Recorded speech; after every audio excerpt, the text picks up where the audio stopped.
Isang mapayapang hapon Pilipinas. Narito ang inyong balerina ng bayan, si Lisa Macuja, na bumabati sa lahat ng nakikinig sa DZRH at sa lahat ng nanonood ng RH-TV. Lalong-lalo na sa ating mga kasamahang alagad ng sining at kultura sa buong bansa. Samantala, tumutok muna tayo dito sa aming programa sa hapong ito kung saan pag-uusapan natin ang mundo ng performance poetry kasama ang spoken word artist na si Kooky Tuazon. Si Karen Cecilia M. Tuazon, na mas kilala sa palayo na Kooky, ay isang makata at spoken word artist na aktibong nagpapalawak ng kaalaman tungkol sa performance poetry sa stage at iba pang mediums. Matapos mag-aral ng performance art bilang scholar ng British Council, nagsimula siyang mag-organisa ng performance poetry workshop at magtanghal sa iba't ibang venues kung saan may interesadong manood ng pinagsanib na sining ng panitikan at musika. Bukod dito, nakapagpalabas na rin si Kooky ng 3 spoken word studio albums, ang Romancing Venus Volume 1 noong 2005, Romancing Venus Volume 2 noong 2006 at ang Bigkas Pilipinas noong 2007, kung saan ipinakilala niya ang performance poetry sa mas maraming tagapakinig. Taong 2007 din nang magkaroon siya ng isang radio program para sa spoken word performance, ang Bigkas Pilipinas, na ngayon ay naririnig na rin sa online radio. Isang mainit na pagbati ang hatid ng Art2art sa groundbreaking performance artist na si Kooky Tuazon. Magandang hapon, Kooky, and welcome to Art2art. Magandang hapon din, Lisa. Okay, Kooky, so ano bang performance poetry? How is it different from yung poetry na natutunan namin sa high school at saka sa grade school? Yung performance poetry kasi it's basically art, music, poetry, theater. Magkakasama siya sa isang art form.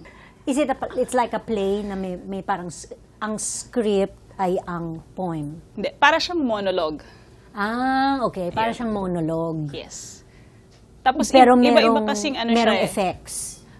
Depende dun sa performer. Minsan kasi they use music para ma-accentuate yung yung rhythm mo. Pero kaya naman kasi siya i-produce from within. Okay. So, ano yung nag-draw sa'yo dito to performance poetry? How did you start in the field? Nag-umpisa ako mahilig kasi ako magsulat nung high school. Tapos, introvert kasi ako. So, ang kakampi ko lang before, pag may mga problems ako, syempre, like yung as a teenager ba, I went to a lot. Nagkakampi ko lang nun yung pen and paper. So yun, sulat lang ako ng sulat. Tapos, from then, parang nagkaroon ako, naisip ko na na what if minsan, i-perform ko yung pieces ko. Pero, syempre, it took a lot of, For an introvert, that's a big step. Yes, oo. To go on stage and perform. Lalo na kasi with poetry, para mong ini-expose yung sarili mo, para kang nakahubad. Kumbaga, every time you perform your pieces. Kasi it's who you really are eh. So, yun.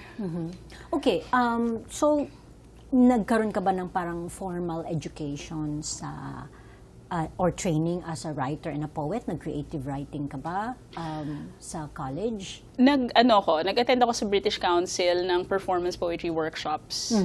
So, yun, from there, na-expose ako more than sa art form ng performance. Okay. So, when did performance poetry begin as an art form? My personal experience? Yeah, for yourself and for myself.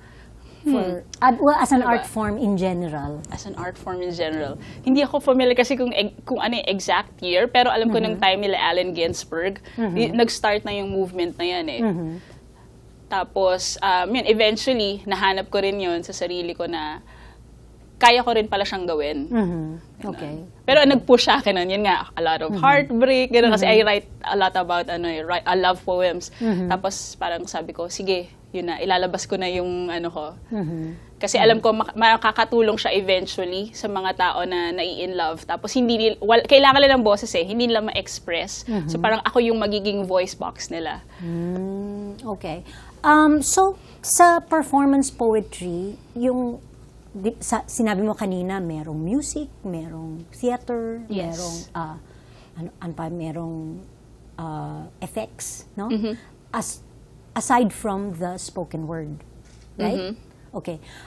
So, kailangan ba magaling sa lahat ng aspeto ito para maging magaling na spoken word artist? You need to know the theater, you need to know all the technical aspects of a little the bit of performance? everything siguro. Pero importante pa rin naman kasi ikaw bilang tao, parang how would you carry yourself? Ganun, paano mo i-convey yung message mo sa mga tao? Kasi magkakaiba pa rin yung styles niyan sa mga tao. Iba influence sila, hip-hop. Depende din sa sa music na trip mo. Ganon. May iba naman are into dub poetry, which is reggae naman yung music nila. So iba rin yung rhythm nun, yung how they compose their poems and turn it into a spoken word piece, a performance poetry piece. Okay. Pero iba pa ito sa rap. Yes. Sa rapping. Yes. Because I've heard yung rapping naman, it's like poetry also, pero merong Yes. steady beat naman na yun yung parang song. It's Ito like a song, but ito mas free verse siya na type. Okay. And iba pa ito sa performance art naman. I've heard also Yes, na merong iba pa performance rin. art na minsan walang sinasabi, gumagalaw lang yung Yes. artist sa harap ng mga tao. Minsan nakaupo lang. At nakatingin sa malayo, yun na yung performance art. Yes. Okay. So, likas sa mga Pilipino ang pagiging mahiyain, or at least ayaw mo nang ayaw mauna sa pagtatanghal. So, how do you coax people out of their shell sa mga performances? I start with my personal experience. Nag-share ako with them. Tapos, from there, nakikita nila na kung kaya niyang gawin, kaya ko din pala. So, ganon. I don't know, marami ako na-meet na mahiyain na tao na eventually decided to come out of their shell and share their stories as well. Kasi in my experience, nakatulong talaga siya, lalo na kasi ako, survivor ako ng abuse. Tapos every time we do workshops sa Women's Crisis Center, maraming natutulungan na mga kababaihan, like in teenagers, na once they start writing down their emotions, what they went through, mga experiences nila in life, it heals them. So, ayun, sabi ko it's an effective way to heal others. Yung pagsusulat, yung pag-express ng sarili mo through telling your story. Yun. Yung spoken word din pala nga is part storytelling din. So, Okay. ganun. So, ano yung nangyayari sa workshop? Is that the performance itself, yung workshop, or it culminates in the performance? Kasama yon, pero nagsa-start kami with writing muna. Okay. Iba-iba kasi, depende kasi sa need, depende sa requirement on a particular day. Ganon. Basta nagsa-start kami in writing, tapos from there, ipa-perform nila isa-isa yung mga sinulat nila. I see. So, the way I understand it, parang ang performance poetry actually pwedeng gawin kahit ng 2 tao lang. Na in a performance setting, kasi parang basta merong nakikinig at merong nag-share, pwedeng mangyari yung Yes. performance, no? Pwede rin siyang impromptu na parang nakikwentuhan lang kayo. Ganon. Nagkakaroon ng sharing of souls. Ganon. Mas mailalim kasi yung yung performance poetry para sa akin Yun yung pagkakaintindi ko doon. Kaya siguro mas nakaka-connect sa tao kasi iba kasi yung halimbawa kumanta ka lang, iba yung parang sa play nagkwento ka lang or yun nga yung storytelling, iba yun.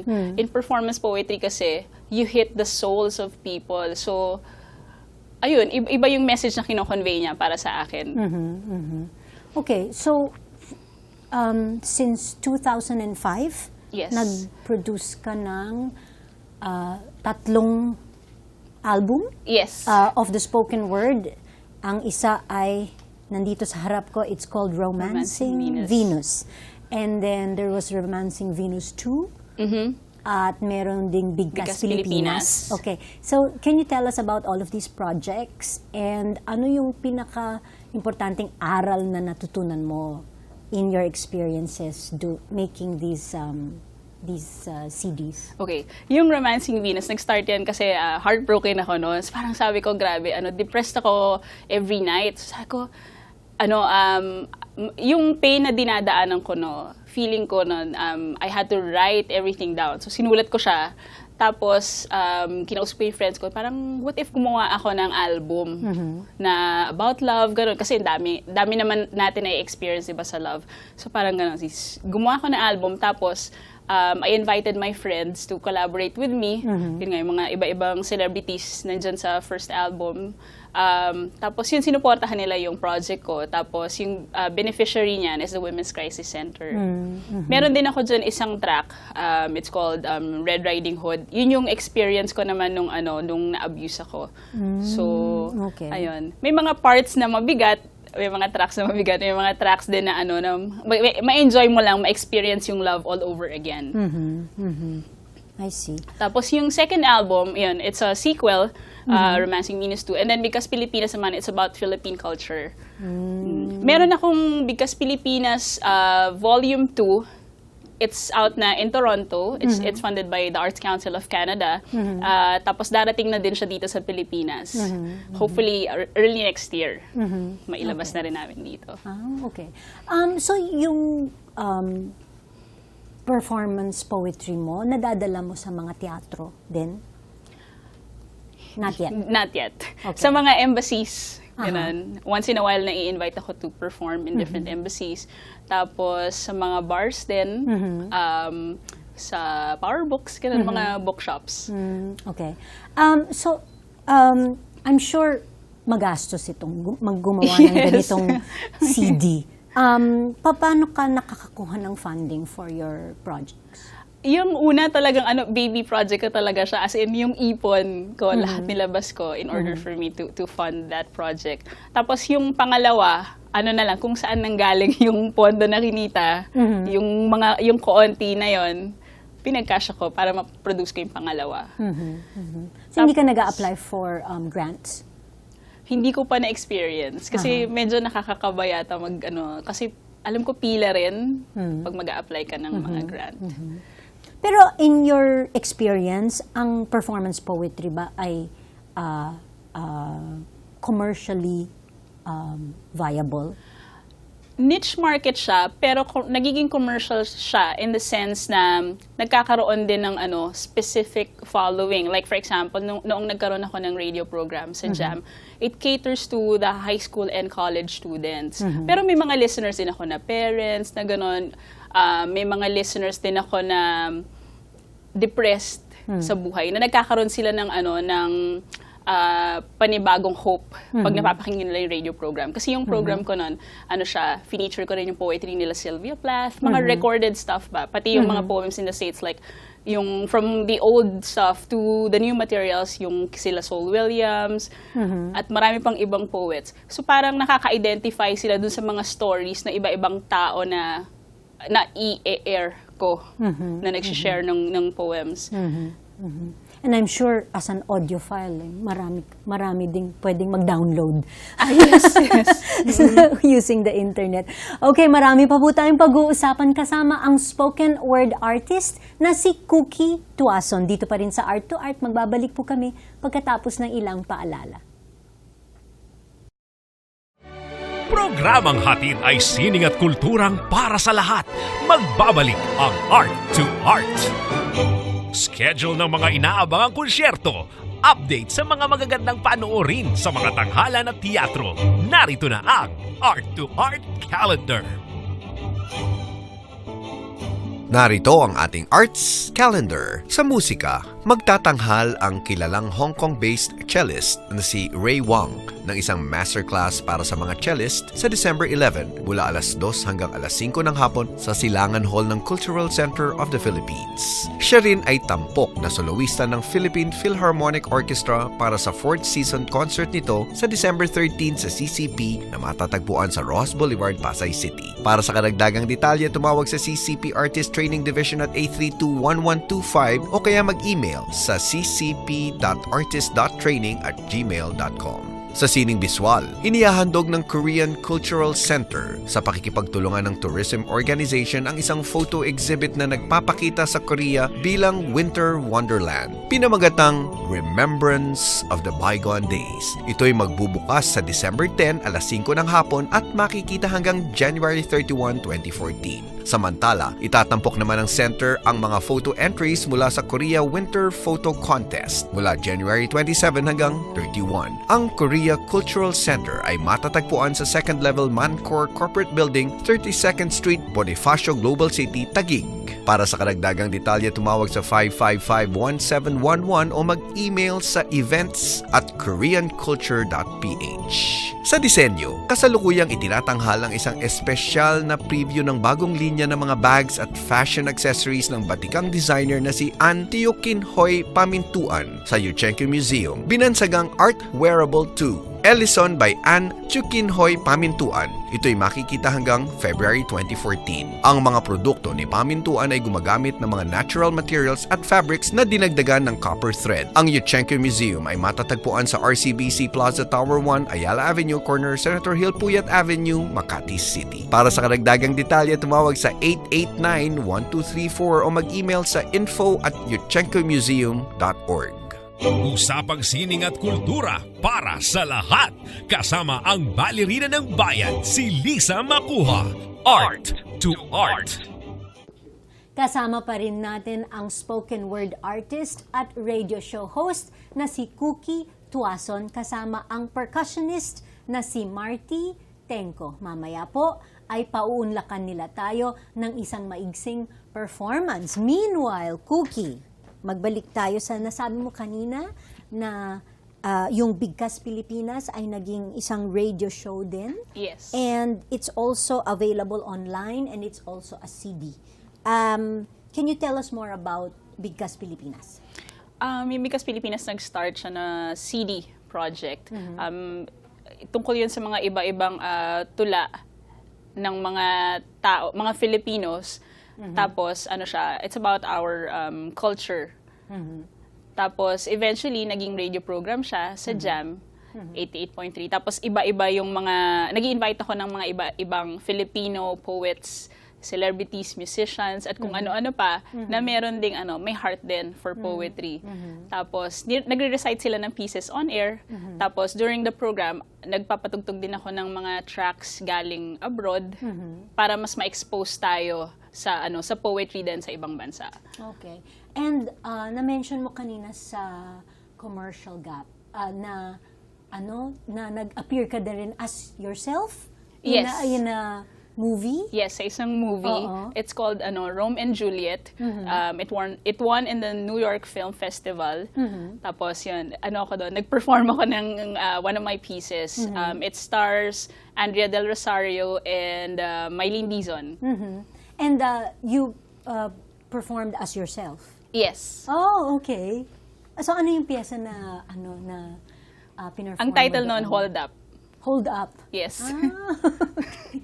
Was that from a personal experience? Yes, it is. Talaga? Pero Na-hold up double ka? meaning siya. Oo, double meaning siya. Pwede din kasi na yung kwento ko rin doon, it pertains to love. Yung experience natin na minsan parang feeling natin na hold up tayo, na parang we end up in the losing end. So, ganyan. Okay. I never thought of love like that. Na-hold up ka.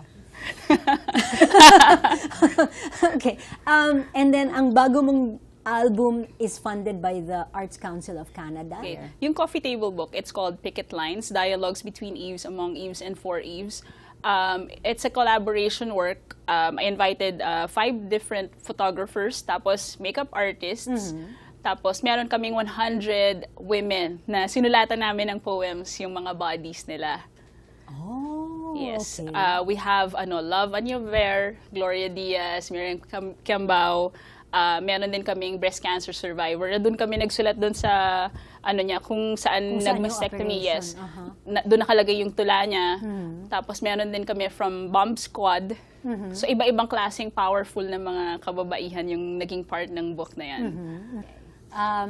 And of course, you have a website? Through Facebook and rin, siguro sa Twitter. Ganun. Marty, ikaw naman, tell us, paano ka napasok dito sa performance poetry as a percussionist? This came as an accident. Okay. I bought this for my students because they said they needed props for a linggo ng wika. So I spoke to a friend who handmade this. Oh, And okay. I said, Meron din ganyan ang anak ko. yun nga, pero, because I know it's expensive. I did thought it was expensive. He told me it's very pricey, but because you're my friend, I'll give it to you at a lower rate. Plus, you're not gonna use it. I said, okay, give it to me at a lower rate. So, he gave this to me, and unfortunately, the students really thought of it as a prop. So, pinatungan sa ng food and all that. Oh, so, I okay. felt it was, like, yeah, I'll just give it to you guys, because you already sort of de-virginized the whole thing. So, they said, sure, they're gonna buy it. And then they forgot all about it. And then all of a sudden, I said, ayoko, and I don't need this. I don't play. I can sing, but I don't play. And then I met Kooky, and then she said, why don't you try it? I said, okay. And then I had, Wawi Navarros had an exhibit at Silver Lens. And then there's this huge djembe. And then I said, can I? And then, you sure? Then I was beating. And then Kooky said, oh, you can't play. And like, okay. And then from then on, I've been playing for Kooky for like 2 years now. Okay, sample nga.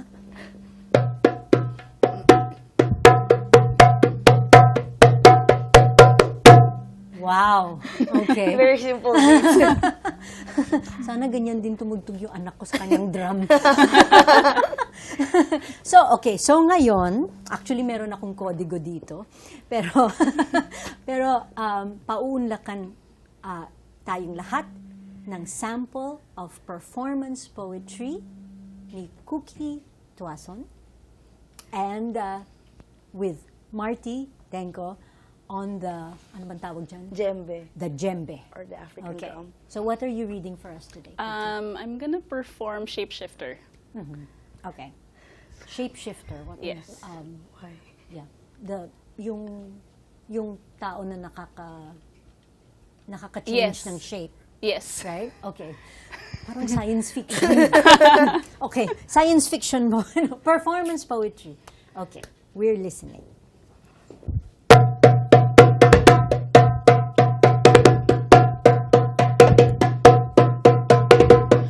Man, what is it with your style? Texting me images in one-word syllable highs, leaving me deciphering your mystery like ancient hieroglyphics. What is it with after 6? You make me feel like running for the Olympics, palpitating too much coffee bean fix, just showing up unannounced in places I never thought you would be in. My work, my sleep, my heart, my paper crane theories. Ian Labansant giving me peace in the face of a pop quiz I never liked answering. You have released me from my mortal coil at our first gathering. Reading between the lines, reading between my thighs is one deadly sin. In a path shortened by transgressions, I am sentenced to hold the pen of revelations, revealing sensations known to saints off to war without armor, except tongues that speak languages unnatural to man. Man, oh, man in a woman's body, holding the key to infinity. Clear your head and see and sing through me, for I am the we. I'm the third party of your triangle. I come in full circle and I'm not square to box you in. I am him, I am her, I am here, I am there, I'm your lungs, breathing your fresh air, handling you with care, cause I know you're fragile. Jack, I am your Jill, or should I say Grace, I am your will, I am the we ill, speaking sometimes singing on your key. Encircle me, cause I'm all of the above, I'm your paper dove flying on love above water. And as the pen and paper interpreter, I say, come on over, baby. Be my genesis, my song of songs, my sin of sins. Seal this deal with a kiss. Fulfill Osiris,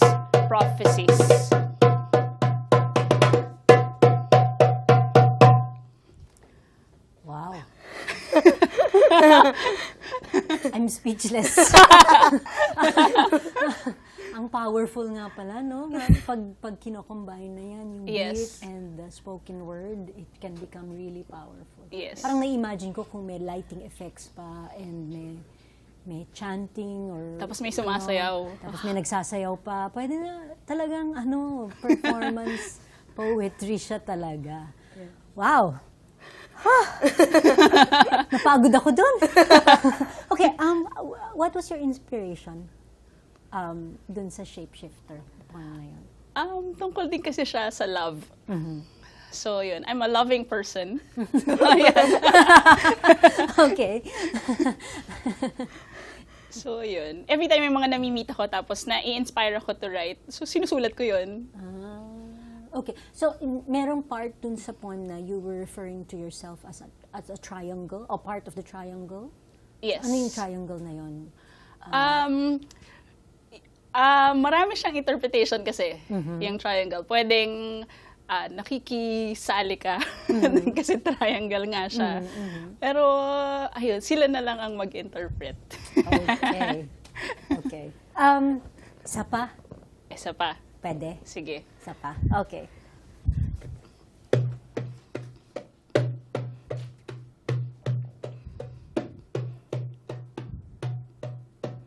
This piece is entitled Successful Attempt to Start Breathing. Spinning waves of endless dervishes.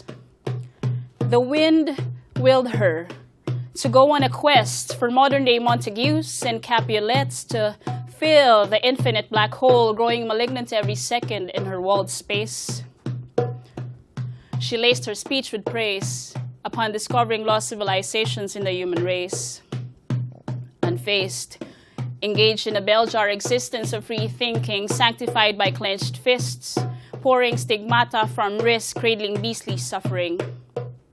They, she saw, can only see through kings, feeding solely on greens and fruit-bearing trees, taken captive by clarity's kiss. Suffocated by bliss, she mingled and found pieces to solve her puzzled mind, unifying her solitude with the divine.